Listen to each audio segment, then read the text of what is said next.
आपको अगर कराटे आ रहे तो ये ज़रूर आपको जानकारी होना। आपको जब भी कराटे आ रहे तब आपका एयरवे जो है नाक से स्टार्ट होके लंग्स तक एयरवे में कहीं पे भी कुछ ऑब्स्ट्रक्शन हो सकता है, कुछ नैरोइंग हो सकता है।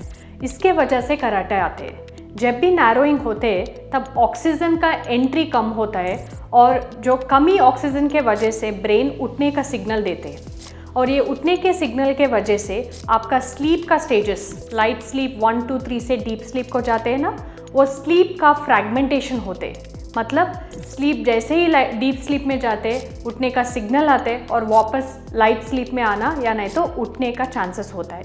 इसके वजह से आपको स्लीप डिस्टर्बेंस होता है और डिस्टर्ब्ड स्लीप के वजह से हार्मोनल इम्बैलेंसेस, बीपी बढ़ाना, लो ऑक्सीजन के वजह से बीपी बढ़ाना, कार्डियक इश्यूज आना, शुगर जैसा प्रॉब्लम्स आना और बहुत क्रॉनिक और लॉन्ग टर्म इश्यूज के लिए भी ये स्नोरिंग रीज़न हो सकता है। इसीलिए आपको कराटे के बारे में जानना बहुत इम्पॉर्टेंट है और उसका ट्रीटमेंट लेना भी बहुत ज़रूरत है।